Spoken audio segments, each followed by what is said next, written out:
welcome to Pop Research Robot. We're going to start this deep dive with a huge, kind of contradictory puzzle for you. Okay, I'm ready. Imagine a technologically advanced, solar-powered electric vehicle. It's backed by millions of dollars, designed by India's top state-funded scientists. Yeah. And it fails, almost instantly. Right. Now contrast that with an electric rickshaw, cobbled together from imported parts in these small backyard workshops. And that second vehicle, it now transports over 60 million passengers every single day. 60 million. It's an incredible number. It really is. And that number is proof that something fundamental is, well, maybe broken in the traditional model of research and technological development. This contrast, which we're calling the e-Rickshaw conundrum, is really the core of our deep dive today. Absolutely. We are exploring the concept of jugaad, this remarkable philosophy of grassroots, frugal innovation. It's often dismissed, as messy or ad hoc. But as our sources reveal, jugaad doesn't just compete with big science. It actually thrives where that rigid, protocol-driven research fails, particularly when you're trying to solve sustainable transportation challenges in the global south. And our analysis today is built on the paper Jugaad as Small Science, the e-Rickshaw Conundrum in Delhi. The primary authors are Shekhar Jain and Saradindu Bhaduri, who are affiliated with the Center for Studies in Science Policy at Jawaharlal Nehru University in India. And Bhaduri also works with the Transdisciplinary Research Cluster on frugality studies. The research appeared in the December 2025 issue of Host Journal of History of Science and Technology. This deep dive into the source material is brought to you by the Shared Use Mobility Center, or SUMC, and the Global Network for Popular Transportation, GNPT. We also want to acknowledge that this episode of Pop Research Robot was created with the help of AI, specifically Notebook LM, but with human oversight and management throughout the entire process.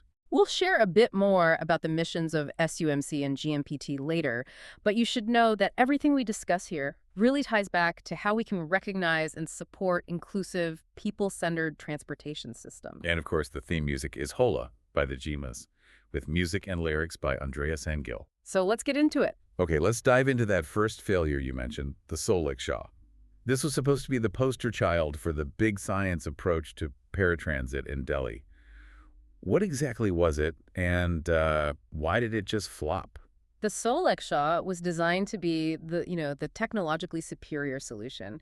It was a battery-assisted, solar-powered vehicle, and it was developed by a premier state-funded Indian research institution, CRI-CSR. So it had all the official backing. All of it. High technological backing, a proprietary design, and its features, like a small solar panel to top up the battery, were meant to reduce the really hard physical drudgery for manual rickshaw pullers. It sounds ideal on paper. I mean, why couldn't they get it off the ground? The problem was accessibility. For one, the manufacturing required this very rigid license. The vehicle itself was expensive, and the processes for, say, maintenance and approval were what the authors describe as claustrophobic and exclusionary. So it was built in a lab by experts who were maybe prioritizing the technology over the real-world use. Exactly. They were focused on technological purity over real-world adoption and, local economic sensibilities. So if that big science solution failed, the market still had this massive unmet need. And this is where the informal sector steps in with the now famous e-Rickshaw. Right. And this was not a product of a research lab. It was purely bottom-up. How did it start? It essentially evolved in garages, just using readily available components, a lot of them imported from China, without any mainstream institutional support. Its initial success hinged on one really ingenious technical detail. Which was? Its motor power was less than 0.25 kilowatts, and its speed was capped below 25 kilometers per hour. Wait, why is that specific power threshold so crucial? That power ceiling acted as a massive legal loophole. The Indian Motor Vehicle Act, the MVA, initially exempted any vehicle that fell below that 0.25 kilowatt power and speed standard. So they didn't need the formal, time-consuming, and super expensive certification process. They bypassed it completely. The e-Rickshaw used this regulatory gap to get around the very rigid protocols that suffocated the Soleckshaw. So the e-Rickshaw didn't need a license, a rigorous inspection, or any kind of proprietary ownership. It was effectively open source. Precisely. And because it was open source and decentralized, local mechanics and small manufacturers could adapt it immediately. If a part broke, they could fix it or even upgrade it with whatever was locally available. And that flexibility, that low barrier to entry. That fostered this rapid, massive adoption, which is how you get to 60 million people riding them every day. This perfectly frames the author's concept of small science.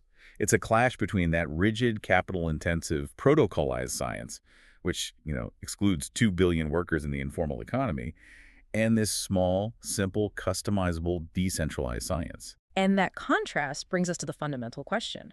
What is this jugaad we keep talking about? Because we need to zoom in on how the source defines it. In the eyes of a lot of techno-scientific elites, it's just, ad hocism or poor planning. Right. If you hear quick fix, you immediately think unsafe or cheap. But the source argues jugaad is far more sophisticated. It is. The authors define jugaad as a philosophical and a methodical approach. It is not random. It is a carefully designed search process guided by an alertness of mind and this deep, situated knowledge of the immediate material environment. So instead of aiming for some kind of theoretical perfection in a vacuum, jugaad prioritizes accessibility and affordability. You just use what you have. Right. That means constant reuse, repurposing, and improvisation. And instead of using expensive, well-designed rules that might only exist in a lab, it relies on heuristics. We should probably unpack that word heuristics for our listeners. What does that mean in this context? A heuristic is really just a fancy word for a reliable, real-world rule of thumb. It's practical, learned knowledge.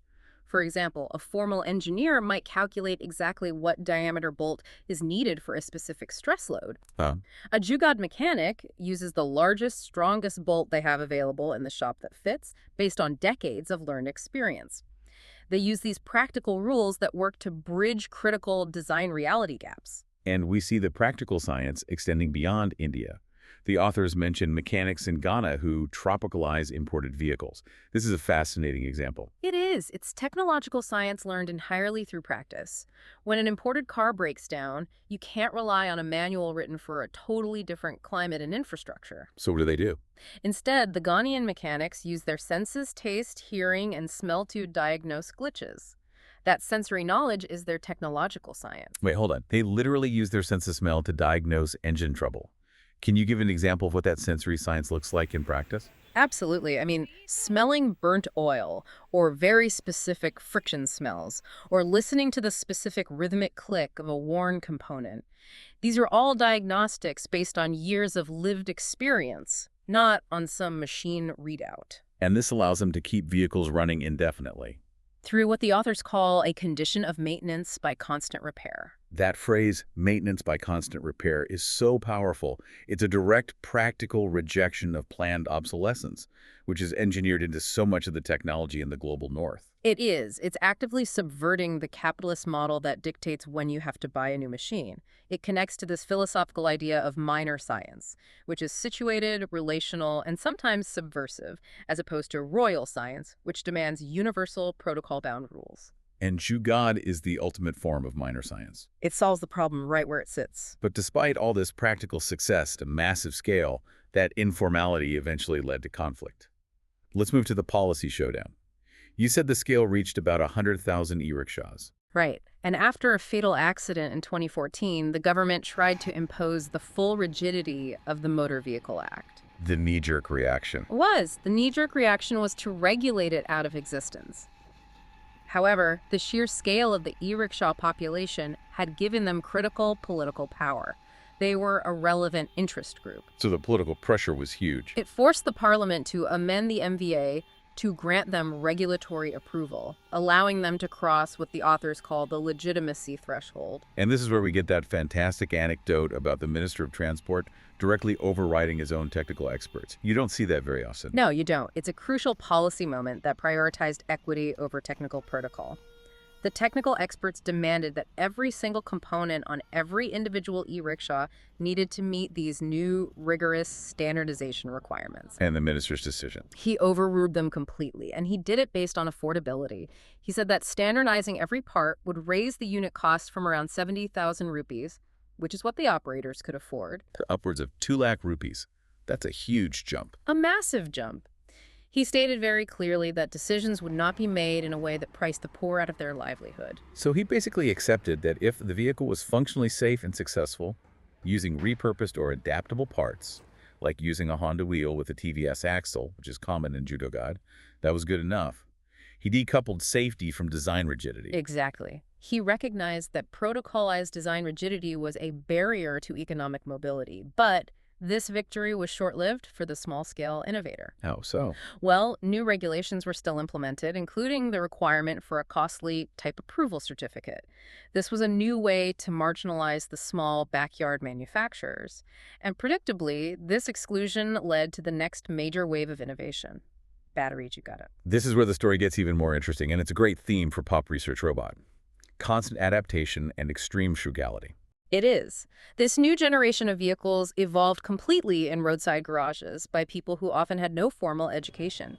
They were relying entirely on trial and error, learning by doing, and meticulous reverse engineering. And what problem were they trying to solve? They faced the problem of high battery costs, particularly for the standard lead-acid batteries. So how do they solve the cost problem without compromising performance? They looked at the waste stream. Innovators began repurposing discarded battery packs from telecom towers, the very expensive, high-quality lithium-ion dry batteries, and even old EV car batteries. Wow. Yeah, they figured out how to integrate these repurposed Li-ion batteries to replace the heavy, less efficient lead-acid batteries. Wait a minute, that's not just a technological fix, that's an environmental one. By pulling these discarded battery packs out of the waste stream and putting them into new transportation, they're implementing a circular economy solution right at the grassroots level. It is practical sustainability in action. It's diverting materials that would otherwise end up in low and medium income country landfills, while at the same time reducing the cost and enhancing the efficiency of their vehicles. And just like the initial e-Rickshaw, the designs were openly shared and adapted across the whole ecosystem.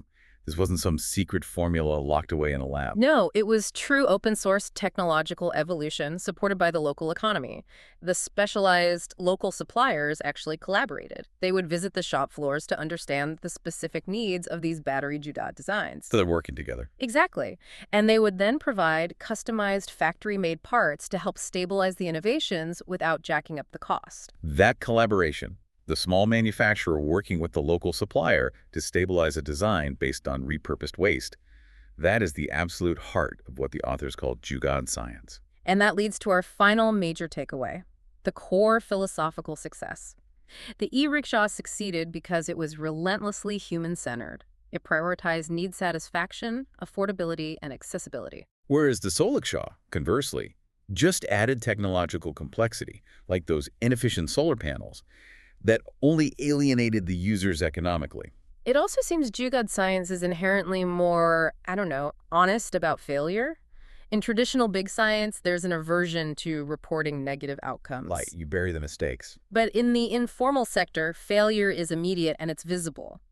And it directly corrects the methodology for the next iteration. Failure is a lesson, not an embarrassment. It's a total shift in priority. It is.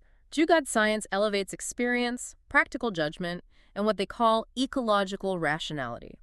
It demonstrates that profoundly useful knowledge can be generated and nurtured outside the confines of the formal lab, solving immediate, localized problems without requiring an advanced theoretical degree. So it's not about inventing new universal laws. It's about taking the outputs of big science, the discarded parts, the available technology, and manipulating them to serve the practical, immediate demands of accessibility and affordability. And this process of constant improvisation, reusing, repurposing, and adapting existing technology is systematically delaying technological obsolescence. It's providing a successful model that bypasses these rigid capital-intensive systems. It's situated knowledge that is highly replicable. I mean, the proof is the 60 million daily ridership. So if jugaad methods are successfully scaling up to serve tens of millions of people daily and simultaneously fighting technological obsolescence and rigid design protocols, this raises an important question for you, the listener. if we abandon the need for protocolized perfect design, what specific non-protocolized problems in the low and medium income countries could you solve today by applying the principles of reusing, repurposing, and simplifying? Think about the immediate material and knowledge environment right around you. That was our deep dive into the findings of Shekhar Jain and Saradindu Bhaduri from their paper Jugaad as Small Science. the e-Rickshaw Conundrum in Delhi. This episode of Pop Research Robot was produced by the Shared Use Mobility Center, SUMC, and the Global Network for Popular Transportation, GNPT. The Shared Use Mobility Center, or SUMC, is a nonprofit organization working in the public interest.